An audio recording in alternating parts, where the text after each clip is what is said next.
అందరికీ నమస్కారం. నేను మీ కొరివి వినయ్ కుమార్. కేరళలో హిందూ ఓటర్లు సిపిఐఎం పార్టీకి దూరం అవుతున్నారా? కేరళ ముఖ్యమంత్రిగా ఉన్నటువంటి పినరాయి విజయన్ రెండవసారి ఎల్డిఎఫ్ తరఫున గెలిచి ముఖ్యమంత్రి అయ్యారు. సామాన్యంగా కేరళలో 5 సంవత్సరాలు ఎల్డిఎఫ్ పాలిస్తే 5 సంవత్సరాలు యూడిఎఫ్ పాలిస్తుంది. కానీ దాన్ని బ్రేక్ చేసి రెండవసారి కూడా ఎల్డిఎఫ్ ను అధికారంలోకి తీసుకువచ్చాడు పినరాయి విజయన్. దీంతో ఇక పినరాయి విజయన్ కు తిరుగుయే లేదని అందరూ భావించారు. కానీ కట్ చేస్తే 2019, 2024 పార్లమెంట్ ఎన్నికల్లో సిపిఐఎం పార్టీ కేవలం ఒకే ఒక్క స్థానాన్ని గెలుచుకోగలిగింది. ఇక బీజేపీ పార్టీకి వస్తే అక్కడ 2019లో కంటే 2024 ఎన్నికల్లో తమ ఓట్లను భారీగా పెంచుకుంది. 2019లో అల్లపూజాలో మాత్రమే సిపిఐఎం పార్టీ గెలవగలిగింది. ఈసారి కేవలం అల్లత్తూర్ పార్లమెంట్ నియోజకవర్గం నుంచి కె రాధాకృష్ణన్, అది కూడా కేవలం 20,000 ఓట్ల మెజార్టీతోనే ఆయన విజయం సాధించారు. నిజానికి ఇప్పటి వరకు కూడా హిందూ ఓట్ బ్యాంక్ మొత్తం కూడా కేరళలో సిపిఐఎం తోనే ఉంటూ వచ్చింది. అందులో ముఖ్యంగా ఎబజాస్ కమ్యూనిటీ, వీళ్ళు హిందూ జనాభాలో ఎక్కువగా ఉండే కమ్యూనిటీ. ఈ కమ్యూనిటీ ముందు నుంచి కూడా సిపిఐఎం వెంటే ఉంటూ వస్తుంది. ఇక కాంగ్రెస్ పార్టీకి వస్తే ముస్లింలు, క్రిస్టియన్లు, చిన్న చిత్కా కులాలు అక్కడ కాంగ్రెస్ పార్టీతో ఉంటాయి. అయితే అల్లపూజాలో ఇది వరకు సిపిఐఎం గెలిచింది ఎజబాస్ ఓట్లతోనే. కానీ ఈసారి ఏమైంది, అక్కడ కాంగ్రెస్ పార్టీ వేణుగోపాల్ ను అక్కడ అభ్యర్థిగా ప్రకటించింది. వేణుగోపాల్ నాయర్ సామాజిక వర్గానికి చెందిన వ్యక్తి. కానీ అక్కడ అనూహ్యంగా బీజేపీ అభ్యర్థిగా పోటీ చేసినటువంటి శోభా సురేంద్రన్ కు దాదాపు 3 లక్షలకు పైచిలకు ఓట్లు వచ్చాయి. దీంతో ఈ సీటును కమ్యూనిస్ట్ పార్టీ ఓడిపోయింది.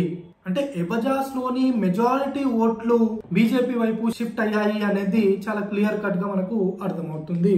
అంతేకాకుండా ఎబజాస్ ముఖ్య పాత్ర పోషించేటువంటి కొన్ని నియోజకవర్గాల్లో ఈసారి బీజేపీ దాదాపు గెలుపుకి దగ్గరగా వచ్చింది. త్రిశూర్ లో ఏకంగా 70,000 మెజారిటీతో సురేష్ గోపి బీజేపీ తరఫున గెలిచారు. ఇక మరో నియోజకవర్గమైనటువంటి తిరువనంతపురంలో రాజీవ్ చంద్రశేఖర్ కేవలం 16,000 ఓట్లతో ఓడిపోయారు.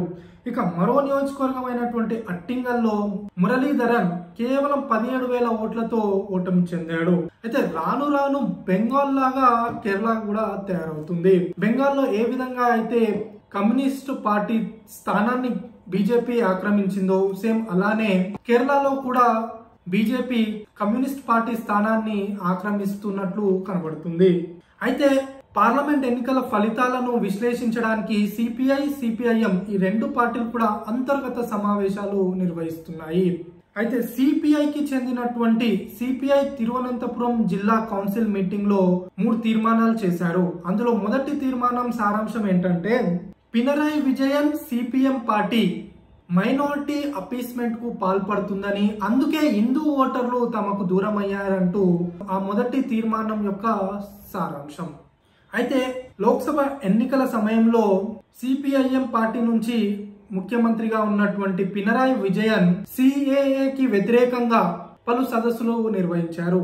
అయితే ఈ సదస్సుల్లో పాల్గొన్నది ఎవరంటే మౌలానాలు, ఇతర ముస్లిం నేతలు, ముల్లాలు.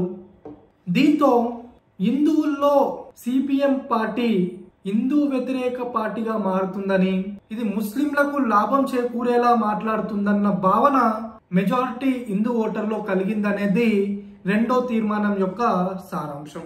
ఇక 3వ తీర్మానం సారాంశం ఏంటంటే, ముఖ్యమంత్రి పినరాయి విజయన్ వ్యవహార శైలి. ఆయన పదే పదే ముస్లింలను, క్రిస్టియన్లను వెనకేసుకుంటూ వస్తున్నారని, హిందువులకు వ్యతిరేకంగా మాట్లాడుతున్నారనేది ఈ 3వ తీర్మానం యొక్క సారాంశం. నిజానికి సిపిఐ, సిపిఎం పార్టీలు మైనార్టీ అపీస్మెంట్ కు పాల్పడుతున్నాయని, కాంగ్రెస్ పార్టీ కూడా మైనార్టీ అపీస్మెంట్ కు పాల్పడుతుంది అని బీజేపీ అంటూ ఉండడం మనం వింటుంటాం. కానీ ఇక్కడ విచిత్రంగా సిపిఐ, సిపిఎం కు చెందిన సొంత పార్టీ నేతలే తమ పార్టీ మైనార్టీ అపీస్మెంట్ కు పాల్పడుతుందని తీర్మానాలు చేసుకుంటున్నారు.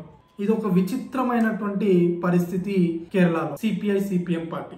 అయితే సిపిఐ, సిపిఎం కు తిరుగులేదనుకున్నటువంటి కోజికోడ్, మలబార్, కన్నూర్ లాంటి ప్రాంతాల్లో కూడా ఈసారి బీజేపీకి విపరీతంగా ఓట్లు పడ్డాయి. ఇది ఆ పార్టీని తీవ్రంగా కలిసివేస్తుంది. అయితే నిన్న మొన్న కేరళలో సిపిఎం రాష్ట్ర కార్యవర్గ సమావేశాలు జరిగాయి. దీనికి సిపిఎం జాతీయ నేతలుగా ఉన్నటువంటి సీతారాం ఏచూరి, ప్రకాష్ కారత్లు కూడా హాజరయ్యారు. అయితే ఈ అంతర్గత సమావేశాల్లో, ఈ రాష్ట్ర కార్యవర్గ సమావేశాల్లో వాళ్ళు తేల్చింది ఏంటంటే క్రమక్రమేణా హిందూ ఓటర్లు సిపిఎం కు దూరమై బీజేపీకి దగ్గర అవుతున్నారనేది వాళ్ళు ఈ కార్యవర్గ సమావేశాల్లో తేల్చారు. అయితే ప్రస్తుతం సిపిఎం రాష్ట్ర కార్యదర్శిగా ఉన్నటువంటి ఎంబి గోవిందన్ సెక్రటేరియట్ లో ప్రెస్ మీట్ పెట్టి ఆయన కూడా ఒక తీర్మానం చేశాడు. తాము ఓడిపోవడానికి ఎల్డిఎఫ్ విధానాలే ముఖ్య కారణమని, అందులో పినరాయి విజయన్ యొక్క వ్యవహార శైలి కూడా ఒక ప్రధాన కారణమని ఆయన తీర్మానం చేశాడు. అయితే తమ పార్టీ హిందూ వ్యతిరేక విధానాలను చేపడుతుందన్న మెసేజ్ ఆ సిపిఐ సిపిఎం క్యాడర్ లో కూడా వెళ్లిపోయింది. దీంతో వాళ్ళు కూడా పార్టీ పట్ల అసంతృప్తితో ఉన్నారు. కేవలం హిందువులే దూరం అయ్యారని కాదు, వారి ఓటమికి మరికొన్ని కారణాలు కూడా వాళ్ళు తెలిపారు. అయితే అందులో ముఖ్యంగా హిందువులు దూరం అవ్వడానికి తమ హిందూ వ్యతిరేక విధానాలే అనేది వాళ్ళు నిర్ణయించారు. దాంతో పాటు వెల్ఫేర్ పెన్షన్ స్కీమ్స్ అందట్లేదని, నిధుల కొరత ఉండడం వల్లే అది జరగట్లేదని వాళ్ళు తేల్చారు. అయితే ఏదేమైనప్పటికీ కూడా హిందూ ఓట్లు బీజేపీ వైపు షిఫ్ట్ అవుతున్నది అనేది మాత్రం వారు గ్రహించారు. అయితే కేరళలో శ్రీ నారాయణ ధర్మపీఠం యోగం ఎస్ఎన్డిపి అంటారు దీన్ని. ఈ సంస్థ ఎజబాస్ కు సంబంధించినటువంటి సంస్థ. ఈ సంస్థ ముందు నుంచి కూడా సిపిఐ సిపిఎం కు వెన్నుదన్నుగా ఉంటూ వచ్చింది. కానీ ఈసారి మాత్రం వాళ్ళు సిపిఐ సిపిఎం తో లేరు. వాళ్ళే సొంతంగా పార్టీ పెట్టుకున్నారు. భారతీయ ధర్మ జనసేన పార్టీ అని సొంతంగా పార్టీ పెట్టుకున్నారు. ప్రస్తుతం ఈ పార్టీకి జాతీయ అధ్యక్షుడిగా వెల్లపల్లి తుషార్ ఉన్నాడు. ప్రస్తుతం ఈ పార్టీ ఎన్డీఏలో కొనసాగుతుంది. స్వయంగా కొట్టాయంలో ఈ పార్టీ అధ్యక్షుడిగా ఉన్నటువంటి వెల్లపల్లి తుషారే పోటీ చేశాడు. అయితే ఈ సంస్థకు ఒక యోగానందం అనే ఒక పత్రిక ఉంది. ఆ పత్రికలో ఎడిటోరియల్ ను రాశాడు వెల్లపల్లి నటేషన్.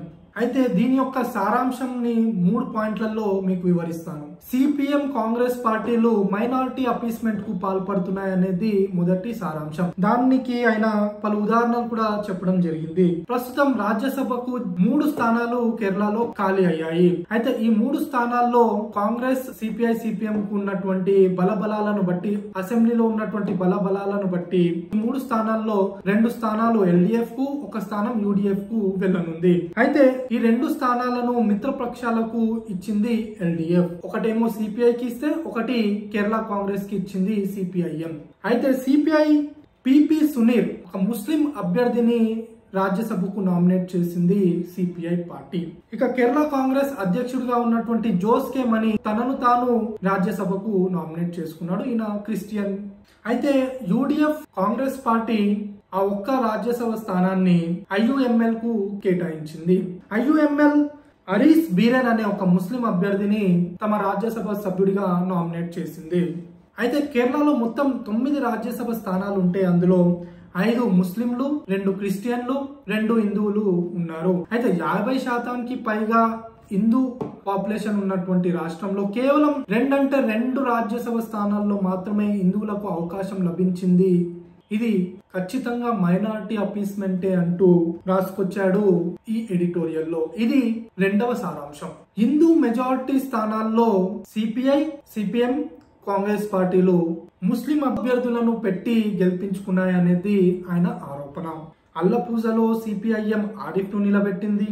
వడకరంలో కాంగ్రెస్ పార్టీ పోటీ చేస్తున్నటువంటి 15 నియోజకవర్గాల్లో ఒక్క ముస్లిం అభ్యర్థి కూడా లేడని భావించినటువంటి కాంగ్రెస్ పార్టీ అక్కడ సిట్టింగ్ అభ్యర్థిగా ఉన్నటువంటి కరుణాకరన్ కుమారుడు మురళీధరన్ ను తప్పించి ఆయన స్థానంలో పల్లక్కడ్ అసెంబ్లీ నియోజకవర్గ ఎమ్మెల్యేగా ఉన్నటువంటి షఫీ పెరంబల్ ను తీసుకొచ్చి నిలబెట్టింది కాంగ్రెస్ పార్టీ. అయితే ముస్లిం మెజారిటీ, క్రిస్టియన్ మెజారిటీ ఉన్న స్థానాల్లో హిందూ అభ్యర్థిని పెట్టి మీరు గెలిపించుకోగలరా? మల్లపురంలో హిందూ అభ్యర్థిని, కొట్టాయంలో హిందూ అభ్యర్థిని పెట్టి మీరు గెలిపిస్తే అప్పుడు మీది నిజమైన సెక్యులర్ పార్టీ అంటూ రాసుకొచ్చాడు ఈ ఎడిటోరియల్ లో. ఇది ఈ ఎడిటోరియల్ యొక్క 2వ సారాంశం. కేరళలో సోషియో ఎకనామిక్ క్యాస్ట్ సెన్సస్ ని నిర్వహించాలంటూ డిమాండ్ చేశాడు. ఆయన ఆరోపణ ఏంటంటే కేరళలో ముస్లింలు, క్రిస్టియన్లు బాగా లాభపడ్డారని, అయితే అక్కడ ఉన్నటువంటి హిందువులు మాత్రం వెనుకబడిపోయారని, ముఖ్యంగా బ్యాక్వర్డ్ క్లాస్ హిందూస్ అట్టడుగుకి చేరిపోయారనేది ఆయన 3వ సారాంశం. నిజానికి ప్రస్తుతం బీడీజేఎస్ పార్టీ ఎన్డీఏలో ఉంది. బీజేపీ క్యాస్ట్ సెన్సస్ కు వ్యతిరేకం అయినప్పటికీ కూడా ఒక అడుగు ముందుకేసి అక్కడ హిందువులు ఎదుర్కొంటున్నటువంటి సమస్యల వల్ల ఆయన క్యాస్ట్ సెన్సస్ ను అడుగుతూ రాశారు.